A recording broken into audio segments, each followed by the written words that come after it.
The Tyne-Wear Derby has produced some iconic, and some ugly, moments down the years ahead of Sunderland versus Newcastle in the FA Cup today. With Newcastle facing Sunderland in the third round of the FA Cup this afternoon, Express Sport looked back at the Wear Tyne Derby's most explosive and controversial moments down the years.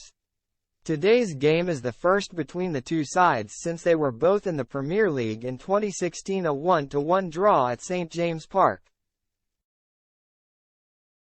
The last time the Magpies played at the Stadium of Light, however, it was a resounding 3-0 win for the home team.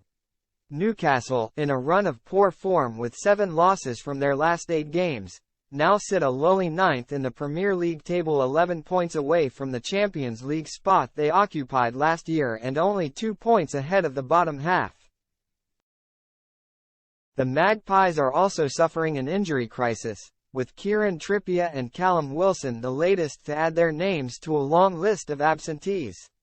For Sunderland, this match will be a fantastic opportunity to bite back at their now Champions League rivals. The Black Cats sit 6th in the Championship with strong hopes of promotion and are fresh from a 2-0 win against Preston. With that said, let's take a look at a few times the derby has reached boiling point in the past. Pitch invasion. In only the team's 8th meeting in 1901, Sunderland's trip to St James's Park would be called off in dramatic fashion. Remembered as the Wear Tyne Derby that never was, Sunderland went into the match knowing they could win the title if they dispatched Newcastle. With excitement for the match hitting unanticipated levels, a crowd of approximately 70,000 arrived at St James's Park, a stadium which, at the time, only had room for 30,000. Fans quickly flooded the pitch, and the 25 police officers on duty were overwhelmed. The game was abandoned, and Newcastle were deemed guilty of not controlling the crowd.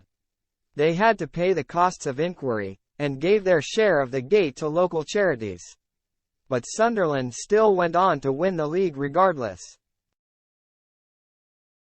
Away fan ban. The Wear Tyne Derby, by 1996, had become such a sordid affair that both clubs and the police force agreed to ban fans from attending games at their rivals' grounds.